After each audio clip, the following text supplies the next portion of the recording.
नमस्कार, ground zero में आपका स्वागत है। मैं हूं अन्नी अमृता और आज हम आपको दिखाएंगे जमशेदपुर पूर्वी विधानसभा क्षेत्र की समस्याओं के बारे में, लोगों की आकांक्षाओं के बारे में, लोगों की उम्मीदों के बारे में।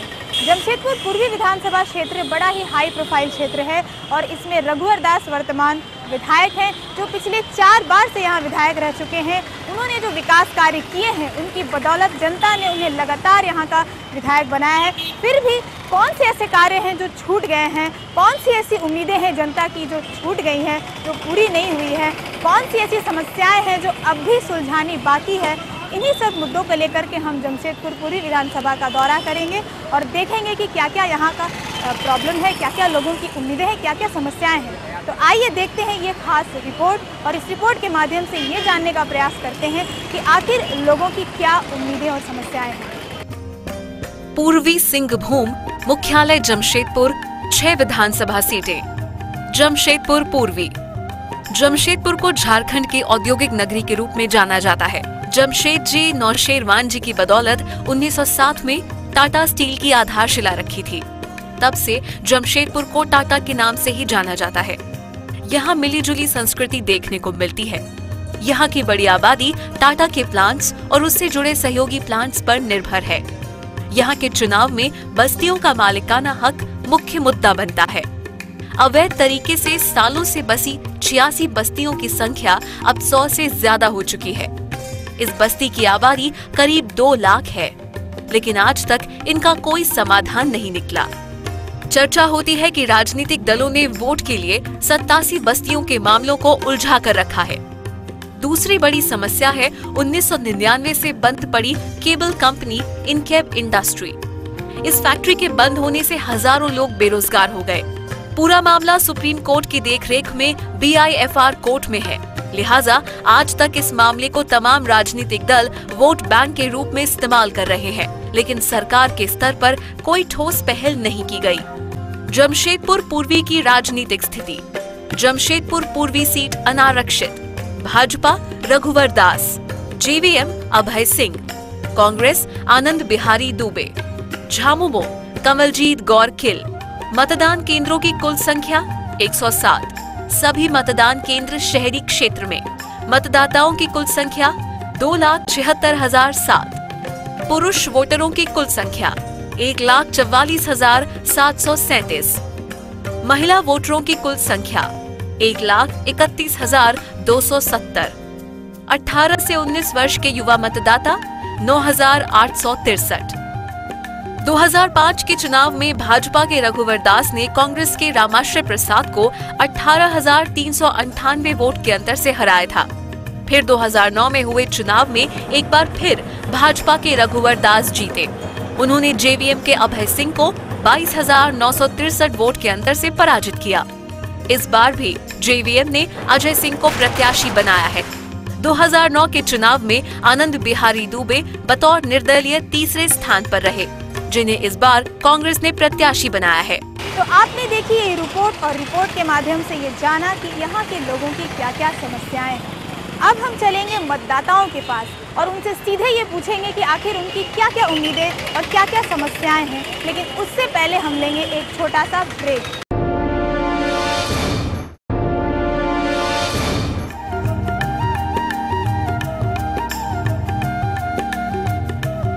अब हम पहुंचे हैं जमशेदपुर पूर्वी के केबल टाउन में। यहाँ 1 दशक से भी ज़्यादा समय से कंपनी बंद पड़ी हुई है। केबल कंपनी के नाम से जानी जाती है कंपनी, और यहाँ जानते हैं कि यहाँ के मतदाताओं की क्या समस्याएं हैं, किन परिस्थितियों से वो जूझ रहे हैं। ये बताइएगा कि काफ़ी सालों से ये कंपनी बंद है, क्या क्या प्रॉब्लम्स आ रही हैं आप लोगों के सामने। हमारी कंपनी 1999 से बंद है, BIFR में रिकॉग्नाइज है, लेकिन हम मतदाता जो है या केबल कंपनी के कर्मचारी, हम लोग को अफसोस है कि ना स्थानीय विधायक, ना स्थानीय सांसद या कोई भी सरकारी प्रतिनिधि इसके कोई जो है इसके बारे में कोई जानकारी हासिल करने की आवश्यकता नहीं समझती है। करीब करीब 1800 से 2000 मजदूर ऐसे स्थिति में कि भूखमरी के कगार में है। बाल बच्चा जो है किसी का पढ़ाई लिखाई के जो है पैसा के अभाव में सब वंचित है।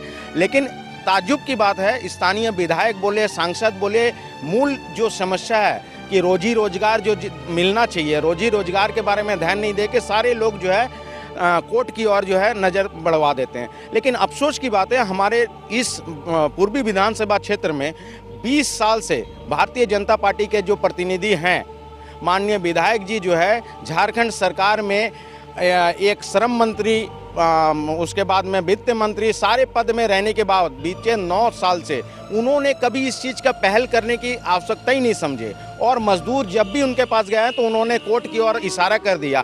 लेकिन हम मजदूर ये जानना चाहते हैं कि ये संभव है कि एक सरकार बीआईएफआर में, जब हमारी कंपनी जहाँ पे बीआईएफआर में रिकॉग्नाइज है, वहाँ पे झारखंड सरकार भी एक पार्टी है। झारखंड सरकार अपने कोई प्रतिनिधि नहीं भेजते हैं, वेस्ट बंगाल सरकार भेज दिए है। तो हम लोग बड़ी अफसोस के साथ और दुख जाहिर करते हैं कि हमको पेट में पहले खाना रहेगा तभी ना हम लोग कोई रोड, रास्ता, नाली में जो है ध्यान देंगे। इतने सालों में कंपनी बंद रही यहाँ पर, किस तरह से लोगों ने अपनी यहाँ पे दिन बिताए, कैसे उनकी रोजी चली? हम लोग बहुत परेशानी से जूझ रहे हैं यहाँ। हमारे पास पैसा नहीं है, हम बाहर में थोड़ा मोड़ा काम करके हम लोग गुजारा कर रहे हैं। हमारे बच्चों की पढ़ाई छूट गई है, बच्चों को हमको पढ़ाई छुड़वा के हमको काम करने भेजना पड़ रहा है। हमारी घर की महिलाएं बाहर निकल गई हैं। बहुत सारे मतलब सुबह बना के हम लोग शाम को खाना खा पाते हैं, इस ऐसा स्थिति से गुजर रहे हैं। लेकिन यहाँ के स्थानीय विधायक को और सांसद को हमारी थोड़ी भी चिंता नहीं है। कैसे चल रहा है घर? बहुत सारे परिवार ऐसे हैं जो भुखमरी के कगार पर। निश्चित तौर पर मैं कहना चाहता हूँ, मैं खुद भी एक केबल एम्प्लॉय हूँ और यहाँ के संगठन से जुड़ा हुआ हूँ जो बीआईएफआर और एआईएफआर में एक पार्टी के रूप में कंपनी का केस लड़ रहे हैं। विगत 14 वर्षों से यह कारखाना बंद है और करीब 180 लोग ऐसे हैं जो बीमारी और भूखमरी से जिनकी मौत हो गई है और 200 से 250 लोग ऐसे हैं जो गंभीर बीमारियों से जूझ रहे हैं। लेकिन जिला प्रशासन से लेकर के क्षेत्र के विधायक जिनको इस क्षेत्र के लोगों ने, केबल कर्मचारियों ने विगत 20 वर्षों से उनको विधानसभा भेजा और उन्हें वित्त मंत्री से लेकर नगर विकास मंत्री और उप मुख्यमंत्री तक पहुंचाया। लेकिन वो कभी भी झांक कर नहीं देखते हैं कि इस क्षेत्र की जनता किस परिस्थितियों से जी रही है। आज लड़कियों की शादी रुकी हुई है, आज बच्चे पढ़ाई छोड़ करके सब्जियां बेच रहे हैं। लेकिन इस क्षेत्र को लोग देखने नहीं आते हैं, विधायक प्रतिनिधि, कि इस क्षेत्र की जनता किस तरह से हताश है और किस तरह से जिंदगी और मौत के बीच में जूझ रही है। तो केबल को कभी किसी ने ईमानदारी पूर्वक मुद्दा बनाने की कोशिश की? कोई भी जनप्रतिनिधि? कोई भी नहीं बना। इसमें जो है ना विधायक जी बनाए हैं, और विधायक जी के पास हम लोग जाते भी हैं तो उन्होंने यही बात बोलता है कि आपका जो है कंपनी जो वाइफर में है वहाँ से जो क्लियर होगा तभी हम कुछ कर सकते हैं। ये तो जबकि उनके हाथ में सब कुछ था, वो कर सकते थे। झारखंड पार्टी जो है बीआईएफआर में पार्टी भी है, तो झारखंड तो अपने तरफ से किसी को भी प्रतिनिधि बना के वहाँ भेजा नहीं। बंगाल सरकार भेजा है लेकिन यहाँ से कोई नहीं गया है। हम लोग का समस्या ये है कि बच्चों लोग का पढ़ाई छूटी है। जिनकी पढ़ाई बीच में अधूरी रह गई है वो आज की डेट में ऑटो चला रहे हैं, वो लेबर का काम कर रहे हैं जा कर के, और वो लड़के काफ़ी एजुकेटेड हैं।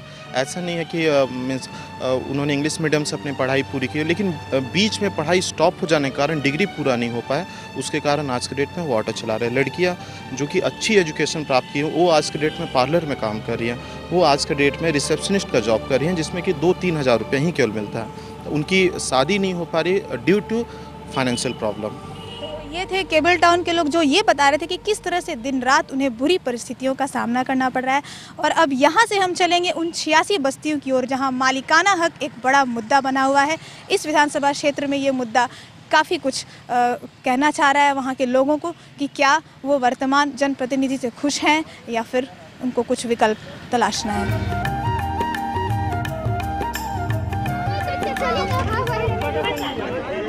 अब हम पहुंच चुके हैं 86 बस्तियों की एक बस्ती में और यहाँ हम जानेंगे लोगों से कि क्या उनकी समस्याएं हैं। इन बस्तियों में पिछले 20 सालों से जो विकास कार्य हुए हैं उन्हीं की बदौलत विधायक रघुवर दास लगातार 4 बार यहाँ विधायक बने हैं। और अब हम ये जानते हैं कि वो अपने जनप्रतिनिधि से कितने खुश हैं, यहाँ के मतदाता और क्या चाहते हैं कि यहाँ और कितने विकास कार्य हों। ये बताइएगा कि पिछले 20 सालों में काफ़ी कुछ कार्य हुआ है यहाँ पर, क्या क्या कुछ लगता है जो नहीं हुआ है? बहुत कुछ ऐसा है जो यहाँ नहीं हुआ है। जैसा ये हम लोग का पुलिया एक तो पुलिया बना, बगल वाला पुलिया पुराना है जो डैमेज है, आज गिरे कल गिरे और कभी भी टूट के गिर सकता है, जिसके वजह से पूरा पानी रुकता है, नल्ला का पूरा घर पानी घुस जाता, 3 फीट 4 फीट। अभी बीच में पानी आया था तो उस समय में ऐसा हुआ कि आदमी घर का पूरा सामान बेकार हो गया, कोई झाँकने के लिए नहीं आया। आपको क्या लग रहा है कि काफ़ी कुछ काम यहाँ पे हुए हैं? क्या क्या काम किए सर? मेरे 2 नंबर जोन में जो ये पानी जो आया है वो अभी तक वहाँ पहुँचे नहीं, पाइप अभी तक गड़ा नहीं है। किनको भी अभी पानी का बंदोबस्त नहीं हुआ, उस जगह पे पानी की बहुत तकलीफ है। बड़ी आबादी अभी ऐसी है जिनको पानी नहीं मिला। वहाँ हाँ बड़ी आबादी, वहाँ पे पानी नहीं पहुँचा अभी तक। लेकिन पानी जो बिल्कुल नहीं था, तो एक बताइएगा कितने लोगों को पानी मिल रहा है अभी? अभी तो फिलहाल पानी तो बहुत आदमी को मिल रहा है। फिलहाल 5 नंबर और 6 नंबर रोड पे पानी अभी जो पाइप जो है नहीं गड़ा है। मतलब कि थोड़ा कुछ काम बाकी है अभी। हाँ थोड़ा कुछ काम बाकी है। और यहाँ पर कुछ महिलाएं हैं हमारे साथ, उनसे हम जानते हैं कि उनको क्या क्या यहाँ पे समस्याएं झेलनी पड़ती है। ये बताइएगा कि आप अपने जनप्रतिनिधि से कितने संतुष्ट हैं, या जो काम हुए हैं, कि और कुछ होना चाहिए? मेरा नाम शांति देवी है, 3 नंबर जून के रहने वाले हैं, और मेरे को तो नहीं लगता है कि वैसा कुछ मतलब हुआ है ना। और आपका रोड लाइट नहीं है, कुछ का व्यवस्था ही नहीं है। घर में पानी पहुंचा है आपके पास? नहीं गया, घर में अभी तक गया नहीं। लाइन का दिक्कत है, 30-35 हज़ार रुपया मांग रहा है, हम लोग दे नहीं पा रहा है। हमारा भी वही दिक्कत है कि हम लोग गरीब आदमी दे नहीं पाता है। इतना पानी का दाम का इतना पैसा बोलता था, हम लोग कहाँ से घुसाएंगे? इसीलिए हम लोग छोड़ देते हैं, यहाँ वहाँ से पानी ला के खाते हैं। क्या करेंगे, दूसरे के घर से किसी का बगान से लेके खाते हैं, और लेकिन कम पैसा बोलता तो ले लेते हैं। ये है 86 बस्ती में से एक बस्ती बिरसा नगर के लोग, जो ये बता रहे हैं कि उनको रोड से तो कोई शिकायत नहीं है, लेकिन पानी सबसे बड़ी उनके लिए एक दिक्कत बन करके उभरी है। और अब इन समस्याओं को जानने के बाद वक्त हो चला है एक ब्रेक का, और ब्रेक के बाद जब हम लौटेंगे तो मिलेंगे यहाँ के विभिन्न पार्टियों के नेताओं से और उनके विचार हम जानेंगे। ब्रेक के बाद एक बार फिर आपका स्वागत है। ब्रेक से पहले हमने देखा जनता की क्या राय है, उनकी क्या अपेक्षाएं हैं जनप्रतिनिधियों से, उनकी क्या समस्याएं हैं। और अब हम बात करेंगे विभिन्न राजनीतिक दलों के नेताओं से, जनप्रतिनिधियों के प्रतिनिधियों से, कि उनके क्या एजेंडा हैं आने वाले इस चुनाव को लेकर, वो क्या सोचते हैं जनता की उम्मीदों के बारे में। आपके सामने चुनौती है जो वर्तमान भाजपा विधायक हैं, लगातार 4 बार विधायक रहे हैं, उन्होंने कई अच्छे कार्य किए, इनकी बदौलत जनता ने उसी आंखों पर बिठाया। क्या लगता है आप क्या लेकर जनता के बीच जाएंगे, किन समस्याओं को रखेंगे? पूर्वी जमशेदपुर विधानसभा में सबसे पहले 20 साल का हिसाब माननीय विधायक रघुवर दास जी को देना चाहिए। हमको लगता है कि जमशेदपुर पूर्वी में अभी तक कोई भी सरकारी अस्पताल का निर्माण नहीं हुआ। 20 साल में किसी भी तरह का बड़ा शिक्षा का केंद्र यहाँ पर नहीं हुआ, कोई टेक्निकल इंस्टीट्यूट यहाँ खड़ा नहीं हुआ। और 20 साल में बेरोजगारों के लिए, ठेका श्रमिकों के लिए माननीय मुख्य डिप्टी सीएम भी थे, वो विधायक भी थे, सरकार में 9 साल रहे। ऐसा नहीं कि सरकार में नहीं थे, सरकार में 9 साल रहे, उनका हिसाब देना चाहिए। और शिक्षा, चिकित्सा, रोजगार, इस पर 20 साल इस जनता ने उनको विश्वास दिया। और उससे भी महत्वपूर्ण बात, जो 86 बस्ती का मालिकाना हक, जिसके बहुत रघुवर दास जी पूरा 86 बस्ती में लोगों ने विश्वास करके जिताया। हमको लगता है इन सब चीज़ों का अगर रघुवर दास जी हिसाब देंगे तो जनता उसको इस बार नहीं मानेगी। कारण कि 20 साल हो गया, 20 साल लोग देख लिए। और जहाँ तक रोड नाला नदी की बात है, तो रोड नाला सब जगह बनता है। अगर रोड नाला ही का कंपेयर कीजिएगा तो 5 साल में मेरे विधायक 5 साल काम किए पश्चिमी में, आप वहाँ का और यहाँ का देख लीजिए। 5 साल में जो उन्होंने रोड और नाला को जाल बिछा दिया, 20 साल में रघुवर दास जी इस क्षेत्र में नहीं कर पाए। आप क्या किन मुद्दों को लेकर चुनाव? सबसे बड़ा तो युवाओं की एक अपेक्षा थी कि यहाँ शहर में 20 साल से विश्वविद्यालय का आंदोलन चल रहा था, मगर आज तक जमशेदपुर में विश्वविद्यालय नहीं बन पाया। आज भी युवा पहले रांची जाते थे, आज चाईबासा जा रहे हैं, जबकि अन्य जगहों में 2-3 कॉलेजों में ही विश्वविद्यालय बन गया, मगर यहाँ 14-15 कॉलेज होते हुए भी जमशेदपुर में आज विश्वविद्यालय का निर्माण नहीं हो पाया। तो युवा उस पर भटक रहे हैं। जितने भी औद्योगिक क्षेत्र हैं, औद्योगिक क्षेत्र में उस ढंग से रोजगार नहीं मिल रहा है। युवाओं को प्रशिक्षण की कोई व्यवस्था नहीं है, कोई सरकारी ITI का निर्माण नहीं हो पाया है कि युवाओं को कौशल प्रशिक्षण दिया जाए। जहाँ तक जनता की समस्याओं की बात है, तो आज एक अस्पताल का निर्माण बिरसा नगर में करवाया गया था, मगर आज तक उस अस्पताल में डॉक्टर नहीं थे। विगत 3 माह पूर्व हमारे माननीय स्वास्थ्य मंत्री राजेंद्र प्रसाद जी के द्वारा वहाँ पर एक डॉक्टर और एक नर्स की डिप्यूट किया गया। तो इन सब समस्याएं हैं पूर्वी विधानसभा में। पूर्वी विधानसभा के 86 बस्तियों का मामला भी बहुत गरमाया हुआ है। 86 बस्तियों में पिछले 4 टर्म से वो विधायक बनते आ रहे हैं, मगर 86 बस्तियों का कोई हल नहीं निकला है। तो इन सब मांगों को लेकर युवा कांग्रेस जनता के बीच जाएगी और जनता से चाहेगी कि इन सब चीज़ों का माननीय विधायक उसका हिसाब दे। 86 बस्तियों का मसला है, बार बार ये बात उठता है कि 86 बस्तियों को मालिकाना हक नहीं मिला। बताना चाहिए कि 86 बस्तियां बढ़कर अब 250 से भी ज़्यादा हो गई, लेकिन उसे 86 बस्ती के नाम से ही जाना जाता है और अभी तक उनको मालिकाना हक नहीं मिला है और इसकी आवाज़ हमेशा बुलंद की जाती है। तो बात करते हैं अब भाजपा के नेता से, दिनेश से। उनसे हम जानना चाहते हैं कि जनता के बीच क्या जवाब भाजपा देगी 86 बस्तियों के मसले पर। दिनेश, ये बताइए कि काफ़ी कुछ अच्छे कार्य हुए हैं, जनता ने बताया, रोड से वो संतुष्ट हैं, कुछ पानी की दिक्कतें और सबसे बड़ी बात जो आती है कि मालिकाना हक नहीं मिला है बस्तियों को और इसी वजह से नागरिक सुविधाओं में इतनी समस्याएं आती है। तो क्या कहेंगे जनता को? आई टेक्निकल इंस्टीट्यूट के बारे में इन्हें कहा शायद जानकारी का अभाव है। दो ITI माननीय रघुवर दास जी ने श्रम मंत्री रहते हुए बरामइंस में खुलवाया। एक महिला प्रशिक्षण केंद्र के नाम से चल रहा है, एक पुरुषों के लिए चल रहा है ITI का निर्माण, जो युवाओं को ट्रेनिंग कर इस इंडस्ट्रियल सिटी में रोजगार के माध्यम के लिए जोड़ने का प्रयास किया गया। 86 बस्तियों की बात है, जहाँ तक 86 बस्तियों का कार्य, जो भी कार्य हुआ, लीज संबंधी हो, सबलीज संबंधी हो, वो कार्य भारतीय जनता पार्टी के सरकार में माननीय रघुवर दास जी के निर्देशानुसार किया गया। आज 14 महीना कांग्रेस और JMM की सरकार चल रही है। इस कार्य में कितनी प्रगति इनके माध्यम से हुई, ये भी इनको बताने की आवश्यकता है। मान लीजिए अगर हमारे द्वारा इस कार्य को पूर्ण रूप से नहीं दिया गया तो कांग्रेस के 14 महीना के शासनकाल में, जो झारखंड मुक्ति मोर्चा के साथ चल रही, मधु कोड़ा के शासनकाल में भी इनकी ही सरकार रही है, इन्होंने ही बैकडोर से उस सरकार को चलाया। उसमें क्या प्रगति इनके द्वारा की गई? बाकी काम तो हुआ है, लेकिन कुछ मुद्दे पे नाखुशी है जनता को, तो बस्तियों के मसले पे क्यों दे? जमशेदपुर में दो तरह का शासन शुरू से चलता आ रहा है। एक टाटा स्टील का शासन, दूसरा सरकार का शासन। टाटा स्टील नहीं चाहती है कि जमशेदपुर के लोगों को मालिकाना हक दिया जाए।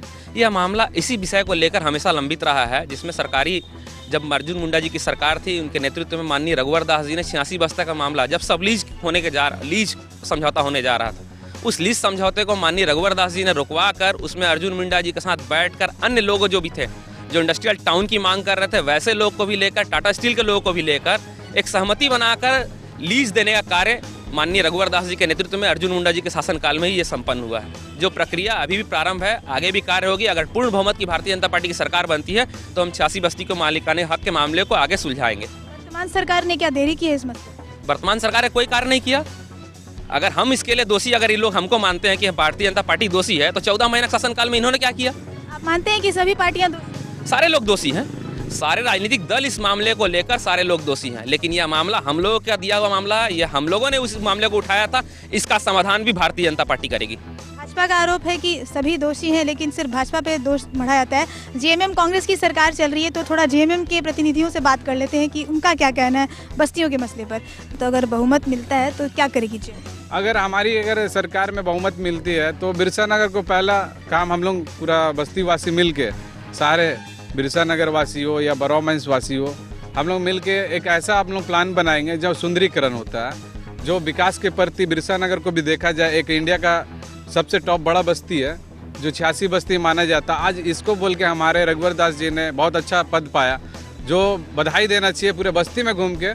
जो विधायक जी को ये लगना चाहिए कि चलो हम कहीं एक सम्मान पाए। एक वोटर लिस्ट से एक गरीब कितना आशा बैठा के रखती है 365 दिन। सौंदर्यीकरण करेंगे अगर आप जी, अगर हमारे यहाँ हुआ तो शिक्षा में परिवर्तन लाएंगे, बिजली में, और जितना भी सरकारी कार्य है उसमें हम लोग कहीं बाधा नहीं, और हमेशा 24 घंटा हम लोग उस पर खड़ा उतरेंगे। ये थे JMM के और अन्य सभी दलों के नेता, जिनका ये कहना है कि उनके अपने एजेंडे हैं और उन सारे मसलों को लेकर वो जनता के पास जा रहे हैं, जो अब तक पूरे नहीं हुए, जो विकास कार्य पूरे नहीं हुए। फिलहाल आगे चुनाव में क्या रिजल्ट आता है ये तो आने वाला वक्त बताएगा, लेकिन सभी राजनीतिक दल अपने अपने एजेंडे को लेकर जा रहे हैं और हमें तब तक इंतज़ार करना होगा कि क्या रिजल्ट आता है। फिलहाल ग्राउंड जीरो से इतना ही, फिर अगले एपिसोड में किसी और विधानसभा के साथ फिर हम आपसे मिलेंगे।